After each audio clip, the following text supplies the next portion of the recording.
Malam ini, Donna sangat sulit memejamkan mata. Dia terus terbayang uangnya sudah habis dengan waktu semalam. Dia berbicara sendiri di kamarnya, memikirkan langkah apa yang akan dilakukannya untuk mendapatkan uang kembali. Tentunya hanya dua cara, yaitu membujuk Lani menikah dengan Rio atau mencuri perhiasan Maria. Tok, tok, tok. Mimi, Mimi. Donna terbangun saat Rio mengetok pintu kamarnya. Dia bangkit dari pembaringan dan berusaha melihat jam di dinding. Sudah jam 9 pagi, gumam Donna melihat jarum jam. Donna melangkah ke pintu sambil menggosok matanya, berusaha menghilangkan kantuk. Pintu dibuka. "Rio, ada apa?" tanya Donna, berdiri di ambang pintu kamarnya. "Ada yang mencari Mimi," jawab Rio. Donna berpikir sesaat tentang tamu yang mencarinya. Dalam pikirannya selalu berharap itu adalah Lani. Namun Rio tak menyebut nama Lani. "Siapa?" tanya Donna. "Aku tidak tahu, Mi. Ada dua orang lelaki dan seorang ibu-ibu sebaya Mimi," jawab Rio. Donna terkejut dan berusaha menarik nafas dalam. Dia tahu siapa yang datang. Itu adalah Bu Jovi dan dua orang suruhannya. "Bilang Mimi tidak ada di rumah," pinta Donna, berusaha tenang meskipun sulit. "Siapa mereka, Mi?" "Aku sudah bilang Mimi ada di rumah." "Rio, Mimi sakit kepala. Bilang lain kali saja mereka ke sini." Donna berusaha mengelak. "Mimi, apakah Mimi punya hutang?" Donna terkejut mendengar pertanyaan Rio. Berbohong pun percuma. Rio pasti tahu apa yang telah dilakukannya. Dia tidak bisa lari dari masalah ini. "Baiklah, Mimi akan menemui mereka," ucap Donna tanpa menjawab pertanyaan Rio. Donna langsung menutup pintu kamarnya. Dia tidak memberikan kesempatan kepada Rio bertanya lagi. Rio melihat keanehan dari sikap ibunya. Hanya bisa menunggu dan melihat apa tujuan 3 orang tamu ini ke rumahnya. Rio menunggu Miminya keluar dari kamar serta menemui tamu yang datang pagi ini. "Bof, Rio, siapa tamu Mimiku? Kenapa sikap Mimi sangat aneh kali ini? Entah kenapa perasaanku tidak enak. Aku takut Mimi terlibat dalam masalah atau berhutang." "Oh tidak, mudah-mudahan aku salah." "Rio, kamu kenapa masih berdiri di depan pintu kamar Mimi?" tanya Mimiku setelah pintu dibuka dan aku masih menunggu Mimi. "Aku menunggu jawaban, Mi," jawabku. Tapi untuk apa? Kamu sebaiknya siap-siap cari kerja. Apa kata Tante Lani kalau kamu masih pengangguran?" Aku menatap Mimi. Mimi berusaha membuatku jauh dan aku seperti tidak boleh tahu. Namun ini yang semakin membuatku penasaran. Apa yang dilakukan Mimiku sama tamu pagi ini? Aku diam, menatap Mimi berlalu dari hadapanku menuju ke ruang tamu. Mimi tampak ragu melangkah dan aku tetap diam menatap. Di ruang tamu, "Apakah tidurmu nyenyak, Bu Donna?" tanya ibu-ibu itu duduk bersilang kaki. Sementara itu, 2 orang lelaki itu berdiri seperti 2 orang pengawal. Aku mengintip di balik dinding. Mimi duduk di kursi yang berhadapan dengan ibu itu. Dari raut wajah Mimi seperti tidak suka dengan kehadiran tamu ini. "Ini BPKB mobilku. Ingat, jangan pernah menginjakkan kaki lagi ke rumahku," ucap Mimi tegas. Jadi dugaanku tidak salah. Mimi pasti ada hutang kepada ibu itu sehingga memberikan BPKB mobil. Badanku terasa lemas menyaksikan satu-satu benda berharga kami raib dan entah untuk apa. Baiklah, kalau masih mau bermain denganku, Aku menunggu di rumah Bu Dona. Ibu itu berdiri, pergi dari rumahku. Jangan kira aku akan sudi bermain judi yang berkedok arisan itu. Kamu penipu. Suara Mimi sangat lantang. Apa aku tidak salah dengar? Mimiku kalah berjudi hingga mobil Mimi berpindah tangan. Aku juga tidak memeriksa apakah mobil Mimi masih ada atau tidak. Aku sama sekali tidak kepikiran Mimi akan melakukan perjudian di saat aku sudah bangkrut. Mimi, santai Bu Dona, tanpa diusir kami juga akan pergi, ucap ibu itu berlalu dari hadapan kami. Mimi masih terdiam menatap mereka keluar dari pintu. Setelah aku pastikan tamu pergi, aku melangkah mendekati Mimi, terdiam duduk di kursi tamu. Kenapa Mimi melakukan ini? Mimi tahu aku sedang bangkrut, ucapku dengan menahan hati agar tidak mengeluarkan suara keras. Rio, kamu mendengarnya? Tanya Mimi gugup. Mi, cukup, aku mohon. Jangan lakukan sesuatu yang akan merugikan kita. Aku menyatukan telapak tanganku, memohon.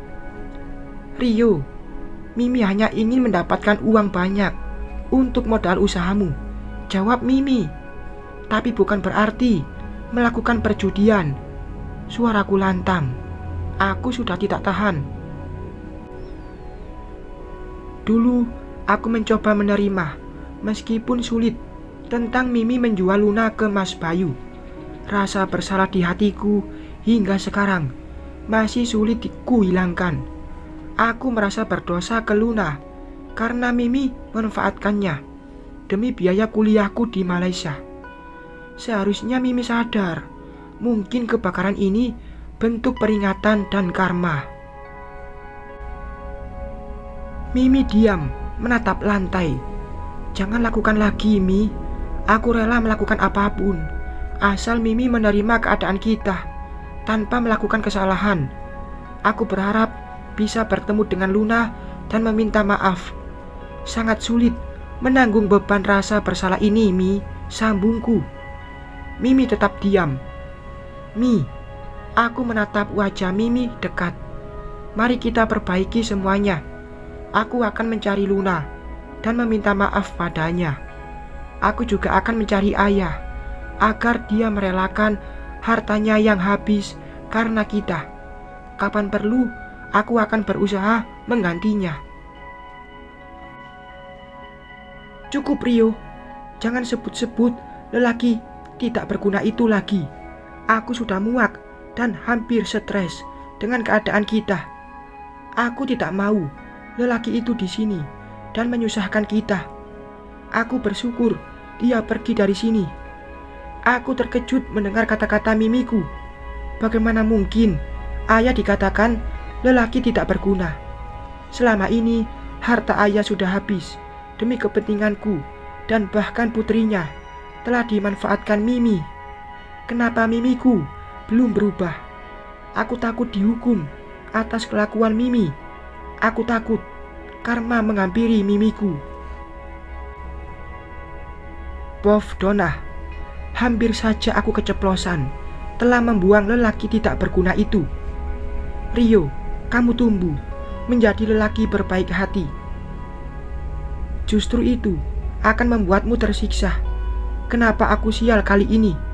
Aku tidak sanggup hidup miskin atau sederhana seperti yang dikatakan Rio. Aku harus mendapatkan uang. Harus. Aku akan menemui Lani. Aku melaju mobil menuju salon Lani. Kali ini aku memakai mobil Rio diam-diam. Aku sengaja mencarinya ke salon karena aku tidak mau bertemu dengan Maria. Aku akan menunggu Lani di parkiran tanpa harus masuk bertemu ibu-ibu langganan salon Lani. Aku juga akan menanyakan kenapa dia meninggalkanku malam itu di rumah Bu Jovi. Sudah hampir 1 jam aku menunggu di mobil di tepi jalan, tapi Lani belum juga menampakkan diri keluar dari salonnya. Padahal mobilnya ada dan aku yakin dia pasti berada di dalam. Aku tetap menunggu. Itu Lani, ucapku sendiri, melihatnya melangkah menuju ke mobilnya. Setelah keluar dari salon, aku keluar dari mobil dan berlari menghampiri Lani sebelum dia masuk mobilnya dan pergi. Lani, panggilku dan mendekatinya. Lani terdiam, berdiri menatapku. Halo, Tante Donna, sapa Lani. Aku mencarimu dari kemarin, ucapku. Ada apa ya, Tante? Tanya Lani terlihat cuek. Aku butuh uang. Bisakah kamu meminjamkannya padaku? Tanyaku tanpa basa-basi. Maaf Tante, aku tidak bisa meminjamkan uang tanpa izin tanteku, jawab Lani. Entah kenapa aku merasa seperti orang asing dan bukan seperti berbicara dengan calon menantu. Tapi kemarin kamu bilang bisa memberikan uang 100 juta untuk arisan. Itu kemarin, Tante. Aku terkejut dengan cara bicara Lani. Apa bedanya? Tante, aku sedang sibuk. Kalau mau meminjam uang, sebaiknya temui tanteku, kata Lani sambil membuka pintu mobilnya. Aku sudah menggadaikan sertifikat rumahku kepada tantemu, ucapku. Oh, jawab Lani, tidak terkejut sama sekali. Aku mau minta bantuan agar sertifikat rumahku bisa kembali padaku. Aku takut Rio tahu. Aku takut tidak bisa membayar hutang dan rumahku akan disita tantemu. Aku berusaha menjelaskan ke Lani agar dia mau membantuku. Maaf Tante, itu urusanmu, jawab Lani. Apa maksudmu? Perasaanku semakin tidak enak. Bukankah kamu akan menjadi menantuku, sambungku? Itu dulu. Sekarang aku berubah pikiran. Lagian aku malu, punya mertua miskin dan kampungan. Maaf, aku tidak punya banyak waktu berbicara denganmu, Tante Donna. Lani langsung masuk ke mobil. Aku berusaha sabar, meskipun dibilang kampungan. Lani, bukankah kamu mencintai Rio? Kataku, mencoba terus berbicara dengan Lani. Lani membuka kaca mobilnya. Tante, uang segala-galanya bagiku. Aku malu, punya calon suami miskin. Jauhi putramu dariku. Aku tidak tertarik. Setelah berkata, Lani melaju mobilnya. Aku terdiam melihat Lani berlalu dari hadapanku. Rasanya aku tidak percaya. Lani berubah pikiran dalam waktu semalam. Apa yang harus aku lakukan? Sebentar lagi rumahku akan diambil Maria. Dengan langkah lemas, aku menuju ke mobil. Duniaku hancur. Bersambung.